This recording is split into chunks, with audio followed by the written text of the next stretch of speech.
away as we kick off into our first matchup of the Americas. In the bottom right-hand side, our blue Protoss player is going to be DisK. Banger series yesterday against Gem. That was really fun.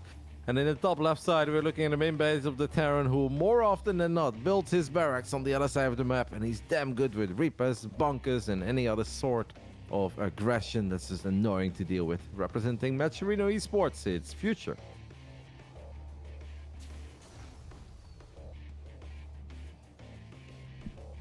Look at that already. Future again aggressive with the barracks out in the front of site Delta, so just going to slap that in the front in the middle.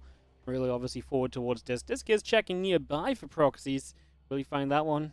I think from here they're likely just to go across the map and check the base, and then you will see that there's a barracks missing, of course, so expecting that to be a factor here very soon, as our barracks is obviously coming up. The more that DisK scouts around the edges, though, the longer it is until he figures out that it's missing, Roddy. It is funny to think about this stuff, because as a Protoss or as a neutral spectator, you may be like, if you know that your opponent always proxy, can't you just open up in a safe way and be ahead? It's like, yes, you can. You can take 2 gases on one base, you can delay your expand a little, but you really don't want to overdo it, because then A, all your timings are super different, and B, one base Protoss is not just going to win the game, unless it is an all-out one base aggressive opening of the Terran, but most of the time Future just opens with something that is aggressive that he can then transition out of, and it's really hard to have a proper read on how committed he is. You're kind of still forced to take a little bit of risk as a Protoss and be like, all right, I know you're proxying, I know this is going to be annoying, but I do still need to get the expand up, because if I don't, I'm also behind. Hey, this is nice, by the way, getting the SCV that early.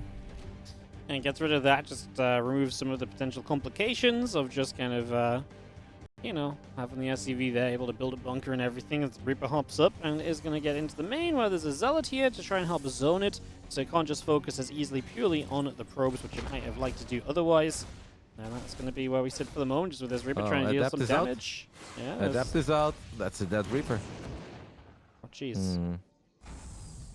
That isn't fun. No, I would say that's not worth it. Future really wanted that probe, but this actually all comes down to the Zealot. You said it. That Zealot is zoning that Reaper away, and that Reaper is like, oh, come on. If it's just a Zealot, I am supposed to get a probe here. I know that I can get a probe. I'm absolutely going to get one. Then you just stick around a little bit longer than you know you should, and the gateway unit comes out, and the moment that that Adept gets the first shot off and the Reaper is already a bit better than Bruce, you know you're going to get it, because then the Shade can just finish on top of it. So actually a really good start for our Canadian Protoss. He's gonna need more. What I have realized or noticed from DisK, watching him throughout the NA first group stage and other playoffs, is that as long as things go at his pace and he can slow it down a little, DisK is still a very good, I think, late game player. You give him a couple bases, a lot of gates, double forge. He's very good with the large armies. But obviously one of the biggest complications of StarCraft 2 and one of the biggest tasks is getting there without being too far behind it. That's where I wonder if he can just keep up with the pace that Future is going to push, and I am sure in many different ways the Future is going to look for economic damage, as I feel like that is going to be the decider of this best of 5. Especially Future, who is just such an aggressive player anyways, right? I mean, if you're DisK and you just want to get into the later stages, Future is not the opponent you wanted to draw, so he's got to know that going in. We'll see what preparations he can make for it. The Widowmine drop is coming, so Future looking for his first chance to deal some real damage here as the CC moves to the low ground. DisK is on the way to blink, but it's not going to be anywhere near being done to help defend this medevac. And the SCV is transferred to the low ground too. As the Hellion runs in, trying to break, the Stalker's maybe a bit out of position for the Widowmine drop, but doesn't work too well. And now the Widowmine is just going to sit on the right-hand side and now make that dive into the mineral line. And it is now already the third little victory that DisK is finding in this game, as that Widowmine didn't burrow immediately, but still has potential to get a decent shot there, and absolutely does. That's -3 workers. Second Widowmine burrowed in the main, and Future will just let it fire. Maybe distracted by that Adept, actually, that was in the back of his main, but he does save both Widowmines, and that's absolutely worth pointing out. This is not something that's very common, especially not when they open up with the Blink Stalkers. Like, saving one Widowmine, sure, that's possible, but unloading 2 mines in 2 different bases, letting both of them fire, and then somehow being able to save both of them, it feels all those little victories of DisK disappeared immediately. Oh no, absolutely. It's kind of crazy that this just has to come back in. These Stalkers are just out over there trying to watch for the medevac leaving, but yeah, that means you're just out of position again, so it's another full probe pull. You're going to see this Widowmine back into the main base, unload. Stalkers will blink and clean that one up, but One on the low ground is likely going to get away. Medevac has a boost. Stalkers won't catch it, and that means we're going to get a third shot from one of the mines. This is just incredible setup from Future and DisK already. Feeling the pain, man. Work count is not as far ahead as it should be. Doesn't feel safe to get out to his third super quick. It's not ideal. No, it's not ideal. It's not the end of the world, but it's just not ideal. And I'm sure the DisK is not very happy either. If you take a look at the income graph, you can really see that pulling those probes away is hurting him as well. If you have to do that a few times. He's also just working with a double gate setup, by the way. So dealing with that first move out of Future is going to be hard. He can't warp in that many units. It basically all comes down to the Colossus. Perhaps not the worst unit to rely on, but we know there is a Raven on the other side of the map. And if the interference matrix lands on the Colossus, the rest of DisK's army is going to be almost useless. Yeah, no, it's going to be absolutely potentially brutal here, depending on what Future can do. He's got this Widow Mine going to try and come in onto the third location, but the probe was moving back, so he decides just to lift it back up. Just keep it there, right? Just, if nothing else, it's going to be an annoyance. It's something that has to just drag on DisK's mind, that has a possibility. It's something you've got to be aware of. Watching the minimap for, it drains your attention over the course of time, so something to look at as charge and extended thermal lens coming through from DisK. You're right, this first push of Future could be fairly deadly. And that is kind of trademark Future. I think Future is a bit similar to how Hero Marine used to play, where the first move out is often the only move out. And it's just so well thought out, it's well timed, and it's incredibly difficult to defend as a Protoss. Gabe doesn't really play like that much anymore. I asked him about it once, and he said, oh, that's because everybody started copying me, and the Protoss players got a lot more practice against it. And I was like, yeah, that makes sense, right? If you're no longer the only one who's going for those incredibly sharp timing, deadly lethal move outs, Protoss players will get better against it. Future is still a big fan of playing like that. Not too worried about those quick transitions into a third CC, goals, double starport. It's like, yeah, if he has to do it, he's good. He can absolutely play like that. But I feel like he's often banking a whole lot more on the first move out. And hey, why make StarCraft complicated when you can keep it simple? Yeah, keeping it simple is obviously one of the easier ways to kind of play it, as we do get the feedback on the Raven, and that is huge. We're talking about the importance of a Matrix. Well, goodbye that opportunity, and no energy Raven now. And that means that Future has to think twice about taking a fight here, and right now he's definitely thinking about maybe not taking the fight. I still think if the tank siege, his army is actually very powerful. I understand the frustration of seeing your Raven get feedback. You were banking on an interference matrix, but as all these tanks fire, well, 2 Colossus are going to have a very difficult time dealing with 3 tanks. And if you're DisK, if you ever run in range, you kind of got to stick around. You just got to go for it. He was already there, but he decided against it. Wants to go back to that safety of the overcharged battery, but that battery is not going to last forever. It has now ran out, and now I feel like we're in even a worse spot than if we would have just taken that fight. Colossus just about living, but we're almost out of battery energy. The one in the back is gone as well. Third Colossus shows up, but with no battery energy, they just die so quickly. There are going to be Zealots flanking onto the tanks, and the Colossus still gets to stay alive. Well, tanks are staying alive as well, and there's still bio left, and now we're going to dive through the Colossi, not looking too pretty at the moment as we get a single Zealot warping in to protect them. I don't think that's going to do it. No, a single Zealot is not going to do it. This, by the way, while on being under this immense amount of pressure, is like double forge, you know, 1+1 attack, +1 armor. It's like, don't we have to worry about a couple of tanks, mate, that are shelling away at our Nexus? Well, we may have a second overcharge in the near future. I believe it's ready already at this point. But there are so many Widow Mines in the mix. So running a couple of Zealots forward is no longer going to be all that intimidating for those 2 tanks. Even if the tanks are low on HP, how do you kill them? I don't know, maybe like a crazy Stalker blink on the left, so you can actually gun that one tank down. DisK is gonna go for it, but it's Widow Mine galore, Wardy. Yeah, every single Zealot just gets melted, and against these Colossi that are just about holding their own.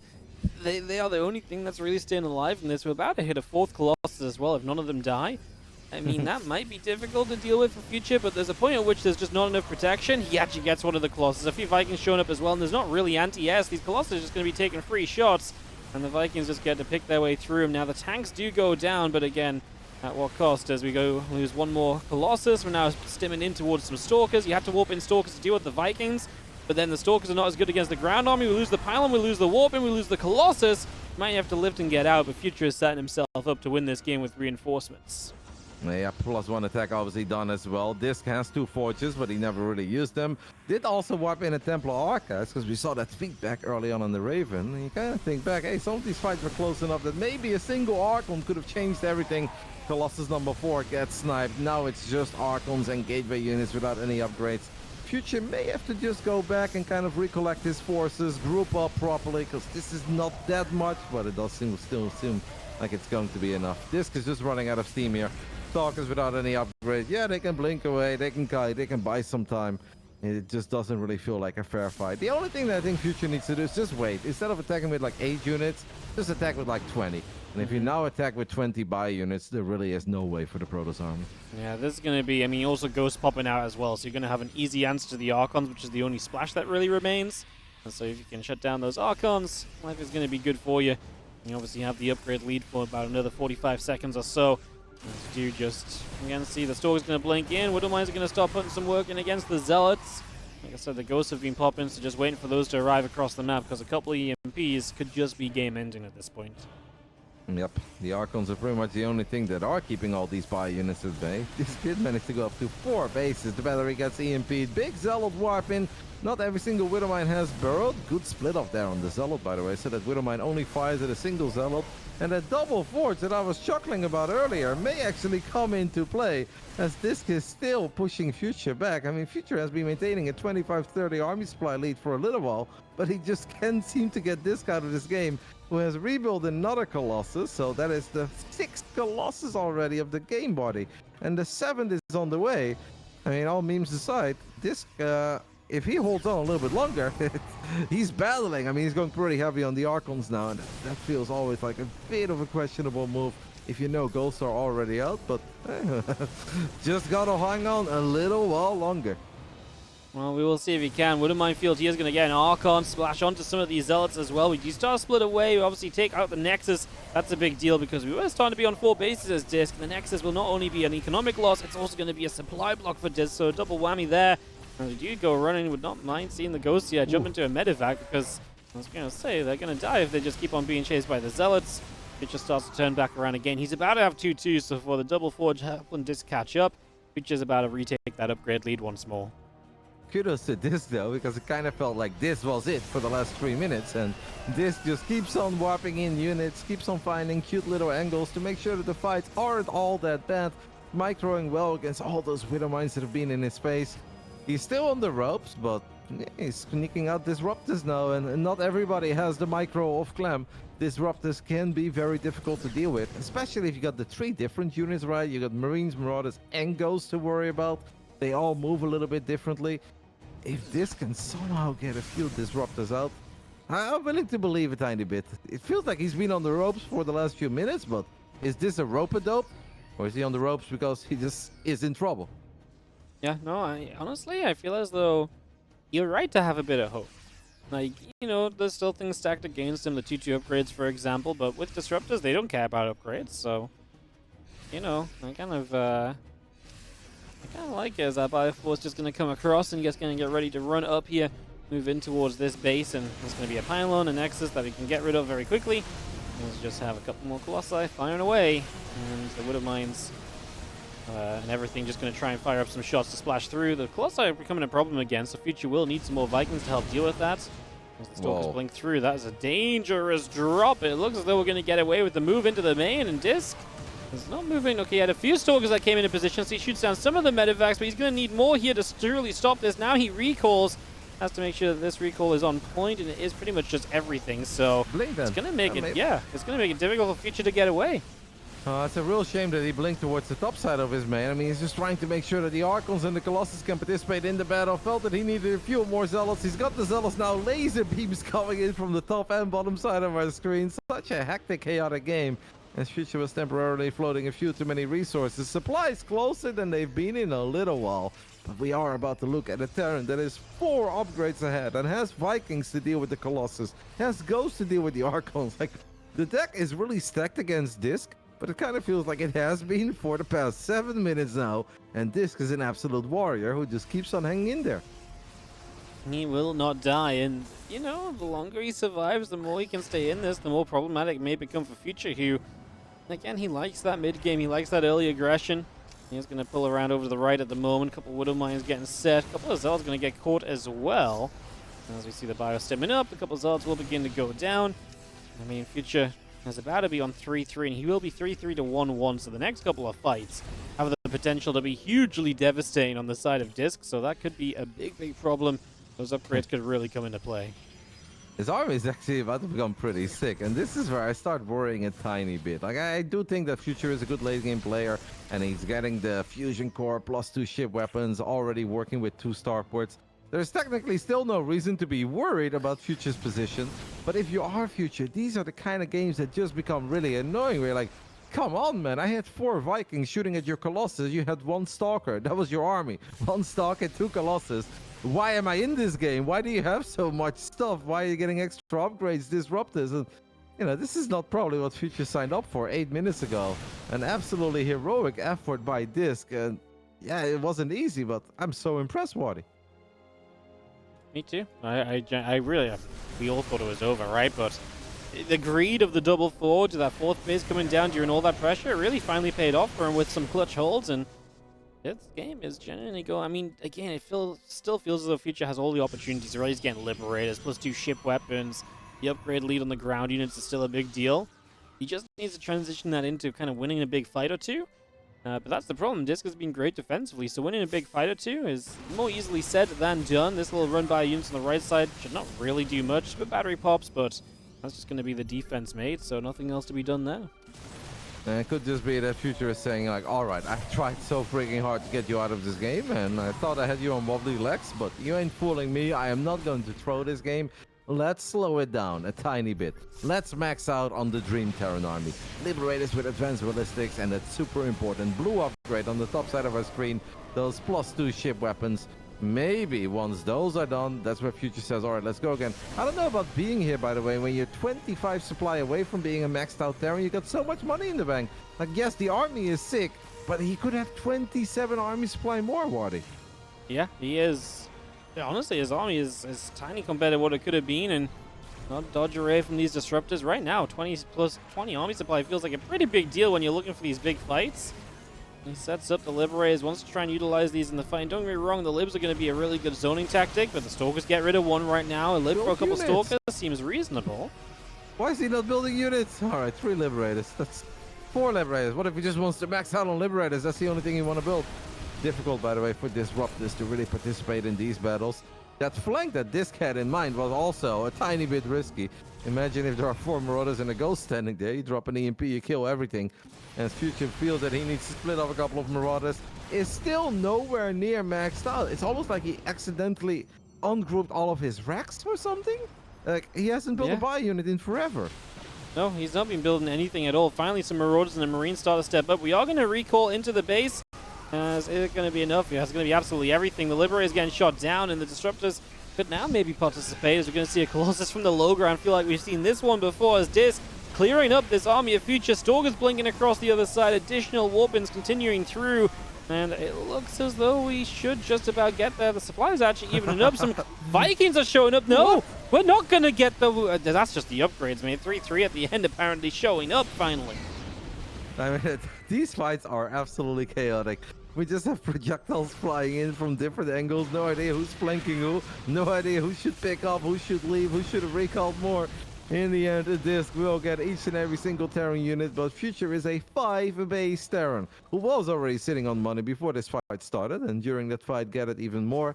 That was expensive. Lost every single ghost, by the way. He's got orbitals for days. Maybe some Liberator harasses. These Libs, though, are maybe in danger of floating over the Protoss army. 99 arms play against 99 arms play. Liberator's going to siege up here. Make it impossible for the gateway units to walk off that ramp. What? See, this is NA. Haven't you missed NA StarCraft, Waddy? Oh, you know I've missed it, Roddy. There's nothing quite like it. Nothing hits the same as this region. It's, yeah, 20 minutes mark. We did not think we'd be seeing this in the game, and it's as competitive as it ever has been. As the Bioforce jumps into the upper right, trying to deny DisK from seeing a 5th base would be obviously pretty darn huge. It's a lot of Liberators. It's tough to move into that. Probes went down here as well. DisK may be starting to have a bit of an economy problem, right? Stuck on 4 bases, made a natural mining out. These are issues which generally, present themselves at this stage. And his libs are really holding this army here. So many orbitals, by the way. We have 6 orbitals, and we're building a few more command centers. We got safety planetaries. Basically have a little bit of everything. As DisK is keeping an entire army busy with just a few disruptors. This is risky, but hey, there is no ghost. And maybe he just feels that if you cannot drop an EMP on them disruptors, you can't really stim into that. No medevac support for these Marauders and Marines. It's just the most awkward little Terran army.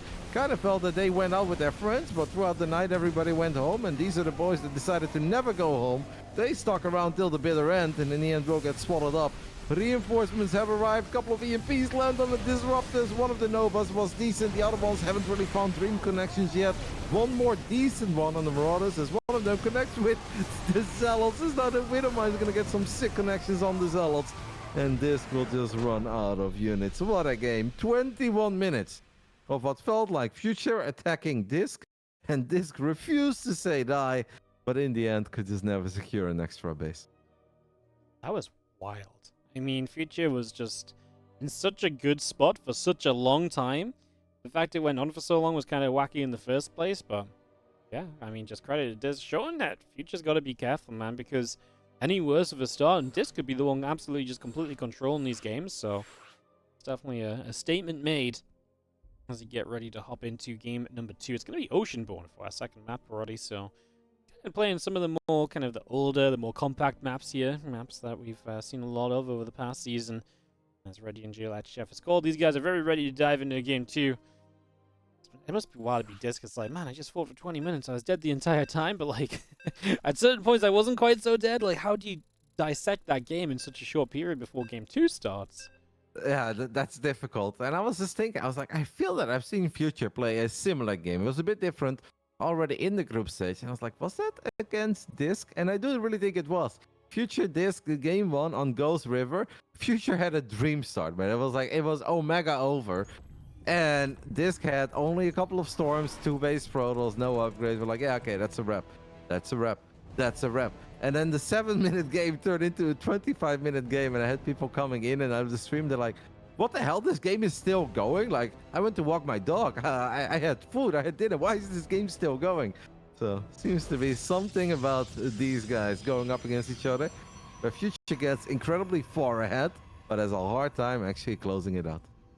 Well, the man of the hour, the defensive master, apparently in the top left. In the blue, it is going to be DisK. This is like Shield of Fire, give me that title. Stats, I heard that you're attacking these days. I'll be the defender, mate. In the bottom right side, we're looking at the main base of the American Terran, who's played a fantastic season so far of the ESL Masters Spring America Regionals. Can we continue our journey and break into the top 4? This is Future. And by the way, I don't want to get too ahead of everything, but there is a pretty realistic chance that we get a rematch of Future and Australia, right? If Future wins this, Australia wins against Calazur, which will not be easy, obviously, because Diego's a god. But that would be a spicy one. It'd be a really cool rematches, especially right when Australia's had some time to think about what happened in that previous series, and Future has to come out with a whole new set of builds, perhaps. Those are really fun matches to watch, and especially so in the Americas region, because Americas hits different anyway, so a crazy kind of doubles, and 2 different reasons for a series to be crazy is a big deal. I feel that Future made a deal with the devil a very long time ago, and he just said, I will promise to never, ever, ever build a barracks at home. Not all of them are aggressive, not all of them are proper proxies, because this one is fake proxy. Yeah, Future just maybe plays to his image as well, where he's like, all right, everybody thinks that I'm this crazy American aggressive Terran player. You always have to worry about a Reaper in your main base immediately. I'm going to make sure that even if you guys scout, you always have to worry about it, whether or not this barracks is actually built on the other side of the map. Obviously, getting your opponents afraid throughout the game is not a bad way to play it, and just keep your opponent guessing, and it means that sometimes they get lulled into that false sense of security. They're like, oh, I can't find it. I'm sure this time it's just that one that's just nearby his base. And it's like, nope. Actually, this is the time he's building everything on the map. So keep them pros players guessing, make it as difficult as possible for them to choose their builds and to be as efficient and as effective as they want to be in the early stages. One gate fast expand Twilight Council once more for DisK. I mean, DisK didn't have the worst start, right? The tiny initial skirmishes in that previous game went good. Against the Widowmine drop, it wasn't too hot. It wasn't a total disaster. We saw a devastating Widowmine connection earlier today, and it had to happen against Hearthstone as well, out of all people, right? Like, oh no, poor Kev. But, you know, DisK didn't deal with it properly. He kind of took care of it, but he didn't deal with it. He didn't kill it. And it just lingered on, stuck around for a long time.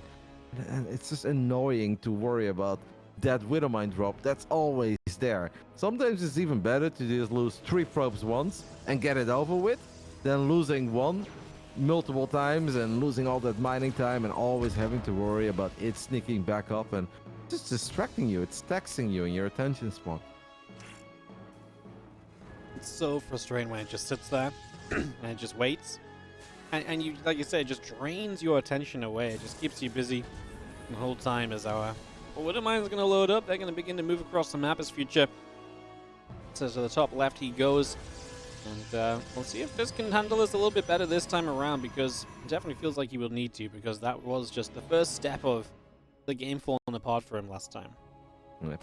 As a scouting adept, good job there by DisK, by the way, moving this around immediately, because if you lose track of all those Marines, that sucks. I love this by Future. Kept his Reaper alive this time around, so that Reaper is there to pick up the probe. Now that Widowmine actually does need to really go in. DisK has to be paying attention here, and he is. He's going to pull all the probes. Wait, this time around, Future is going to show some of that burrow on burrow and maybe target, retarget micro. Waited a long time, and is only going to be able to shoot at that probe. Will unload the second mine in the natural. First one has fired. The second one is going to go for the Unburrow. Blink not done yet. Stalker so close. Still not able to actually gun it down. And in the end, one Stalker will fall. I mean, it just kind of feels that Future is handling this a little bit better than DisK is, eh? Yeah, just little things. I mean, getting a Stalker from a Widowmine is honestly pretty darn good, as well as now the Nexus goes down. The Future knows about it. He saw the probe moving across, so he gets all of the info he possibly could have done up until this point. And yeah, now we continue into the next step of this, which is still a Widowmine drop available. And Future just starts going into extra barracks, so just really starting the power-up phase of this game. Yeah, we're 5 minutes and 20 seconds in, and Future went for a Rex into factory, and he at the moment has the worker lead. It's only one, but that just shouldn't happen. Like, Proto should be 4, 5, 6 workers ahead. Even if you end up losing 1 or 2 against the Reaper, as DisK is supply block too, 54 out of 54. We do have a couple of pylons finishing up, but yeah, perhaps that has just happened a few too many times, or the moment he's so occupied and busy trying to deal with that medevac, preventing the deadly Widowmine connections. His macro has not been flawless, and if he really wants to make life hard on Future, he's going to have to step it up a tiny bit in that department. We're kind of at the level, right, where you just cannot be making too many macro errors. You know, a couple slip through the cracks, some of them are forced, but if it's a consistency, you're just going to have a bad time. And that could just be where Future gains the lead, and especially someone is like Future who will add Barracks 4 and 5, who will go and attack. If you're miss-macroing against that and you just don't have the setup you're meant to by the time the attack comes, you're going to have a really bad time. So, yeah, definitely things to consider here for DisK. As we do have the Widowmine's been annoying yet again. You actually I would take the probes, no? I mean... Yeah, that shot... Oh my god. God. I guess somehow got the Stalker, the one that you shouldn't have. Yeah, I was with you. I think that one probe at the bottom, that would have been an alright shot. I think you get 3, maybe even 4, and you've already done more than enough with it. The Raven takes a couple shots, but Future is going to maybe bring some SUVs so we can actually repair that Raven, repair the tanks. There are 3 medevacs as well. I mean, this is a terrifying Terran army. There really is only one way to conclude this, that Future has just macroed a bit better than DisK. You look at DisK's army, 6 Zealots, 5 Stalkers, 2 Sentries. That feels like it's incredibly early game. This Terran army is that serious. That's a lot of Marines, Marauders, multiple medevacs in the mix. That Raven has a lot of energy, and 3 siege tanks. I mean, it's like Future took the last game. He's like, right, you know what I'm not going to do this time? As he kills the Observer as well. Nice catch. He's like, I'm not going to let you just survive. I'm going to make sure I have so much stuff, it's just not possible. We do give him a few more moments to finish up Warpins, but we're also finishing Terran upgrades as well, as we actually unsiege the tanks. If there was a time to go, this was it from DisK. I genuinely don't even think we need the tanks, though. I actually think the bio alone would be fine. Obviously, still a step from the Zealots. And now we landed the anti-armor missile. Retake position, push further forwards. I think Future is kind of respecting this army a bit more than he should. He is that far ahead on army supply. Maybe he's just not expecting to be this far ahead on it. Yeah, maybe worried about a storm flanking here or something. I'm not totally certain what it is. Battery overcharge has been activated very early, so that's awesome. These tanks are low in HP, but it doesn't really matter. 1 HP, full HP, they will deal the same amount of damage. And these tank shots are absolutely going to add up over time, even on the Zealots. As the Marines and Marauders are still so healthy, there are a bunch of Widow Mines in the mix, and that blink cannot possibly be it. This Terran army is simply too big, too powerful. Future with the superior macro and finding some economic damage with his opening takes a convincing 2-0 lead there. I mean, those two armies, Wadi, that did not look comparable. It did not feel like we were in the same phase of the game. 11 gateway units versus that. I mean, that Terran army meant business. Future just kind of messing DisK around a little bit, right? Like, he's just keeping him super busy straight away. He's getting so much value out of 2 Widow Mines. It's not like a 4 mine drop where it's like, okay, I get a lot of value because I've just got more than usual. It's 2 mines, they're getting so much. He's so quick to transition into the aggressive follow-up as well because it's just the 2 mines and everything else. There's no nonsense included. And DisK is just down 0-2. And, I mean, this could have very easily been like a 2-0 in 15 minutes. Instead, it's a 2-0 in like 30 minutes because DisK really drew out game number 1. But if Future keeps getting into these positions, he's going to win games. And DisK just has to find a way to stop it. Sorry. Well, one thing I thought was very cool, now sorry, Mehdi, I thought you were done, is that he had that one Widow Mine left over, and he waited for such a long time until he saw the Stalkers show up at the bottom side of the map. They poked one time, and he's like, oh, you're looking here? That's my moment to actually send this medevac in immediately. And that Widow Mine just kept on targeting and retargeting forever, eventually got that Stalker. But I just love that by Future. Not blindly at a random moment send it in. No, wait until you feel it's the right moment, because your opponent is paying attention to other stuff. And that's right, DisK will always be looking at his Stalkers if he's poking your natural. So that's the right moment to go for it. There's excellent timing in that regard by Future. On top right-hand side, our Red Terran player, it is going to be Future from Maturino. And we're playing on Ghost River. Map you mentioned they had a little bit of a tussle on in the group stages, Roddy. That was a banger, mate. An absolute banger. You should go back. Maybe you were casting it even. I don't know. But it just went on forever. And I thought it was awesome. In the top left side, we are looking at the main base of the Canadian Shield of Ire. Put up a heroic effort in game 1, even though he was playing from the grave. Can we turn things around? Can we at least get 1 W on the board here in the playoffs in the lower bracket? Hailing from Canada, Apprentice, Esports, DisK.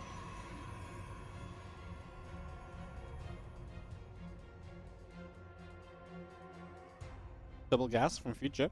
So, yeah. Aggressive setup. Barracks in the main, but double gas. Shocking, mate. Barracks in the main. If I was DisK right now, I'd be ultra paranoid. I'd be sending out 3 more probes. I'm like, oh, how many barracks are out there? Like, are you marauder rushing me? Is this where you build Marines at home and you're building marauders on the other side of the map? Like, It's definitely like concerning where it's like, oh, it's finally in the main. Like, am I ever safe? Well, you're not going to see this probe continue to scout the corners. He's definitely doing his due diligence. He is just double checking. The orbital timing coming in instantly should tell you, okay, well, you can't afford the orbital if another barracks has been built here, so that at least is a little bit of, peace of mind for DisK for the next moment or two, if nothing else. Yeah, I mean, count SCVs a little bit, even if you don't get the exact number. If you see that many, you're like, yeah, okay, I guess everything is normal. You're gonna build a factory as well. What do you think of Ghost River, Wadi? Because at first when I saw this map, I thought I was going to have so much fun on this map. I was like, yeah, this map is weird. This is a map where I can be creative and do silly stuff, and it's actually going to be kind of decent. But the more I played on Ghost River, the less I enjoy it.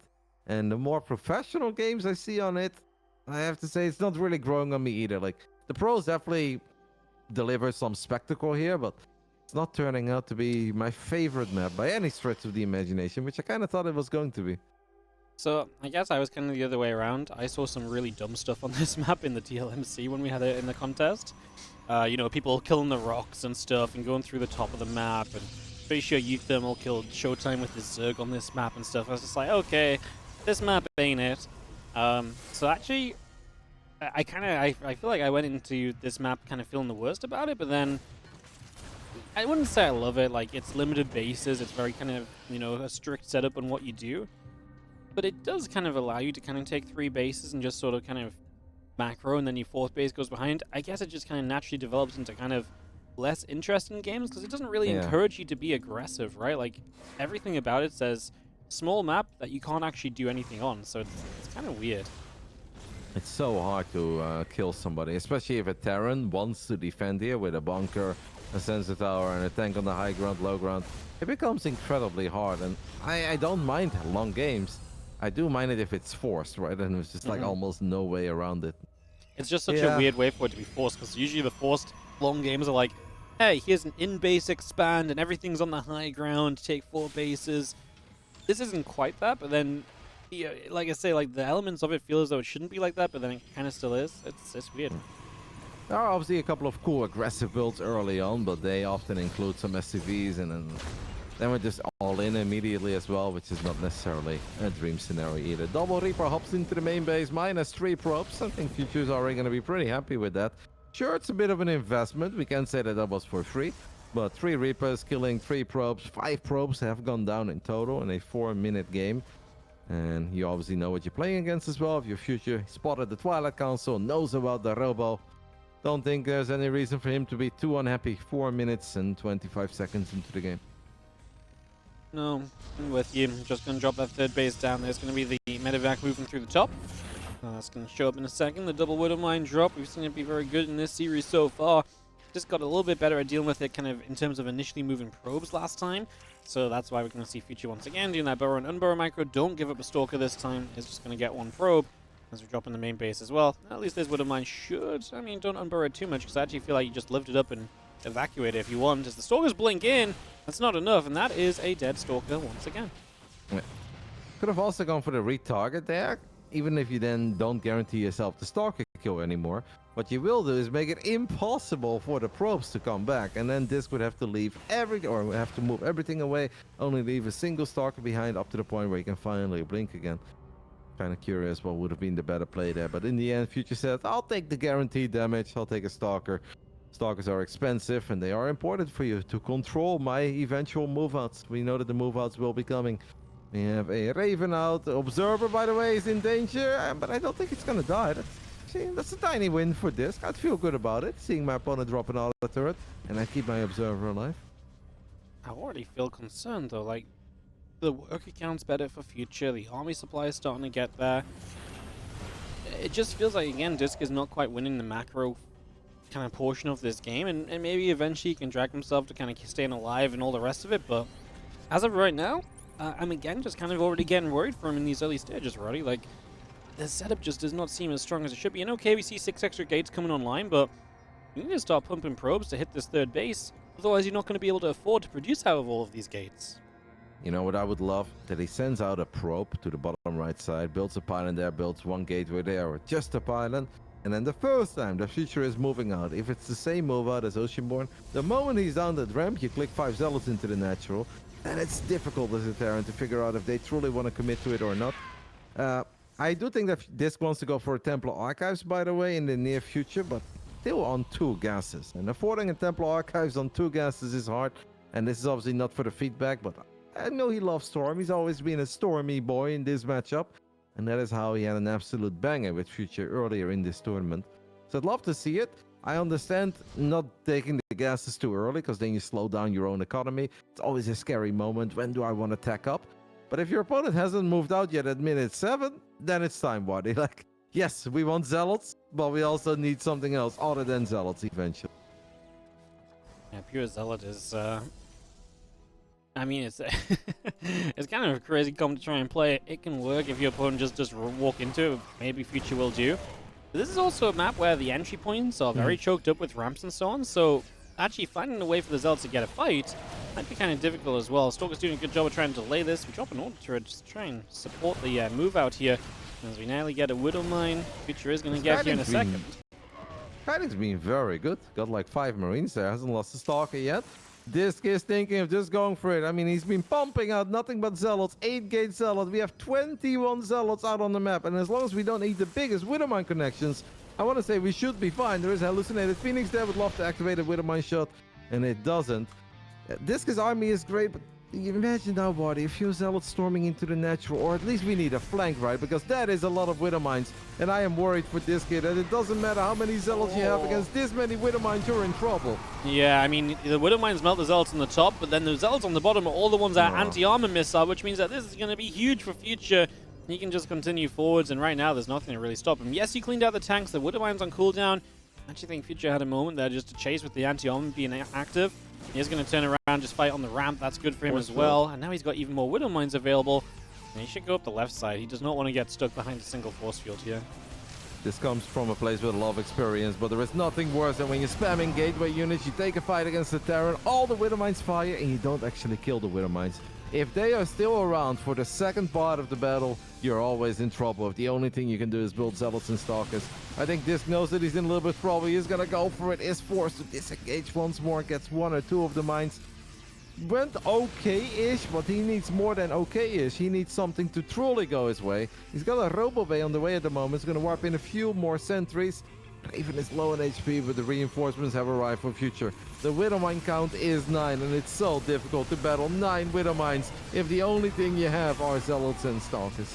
That's the tech that's missing here for DisK, and that is the part of this that's going to make this a problem. Those force fields actually help future. They're going to protect him from zealots, and the Widow Mines are going to further forwards, going to knock down a pylon there that cancels the warp in, by the way. Widow Mines now all across these zealots. They just disappear. That was a magic trick. There's the Bio Force Field's just going to stand. I mean, the sentries are dropping. Force fields will not matter. Future storms his way through an extremely convincing series apart from where DisK managed to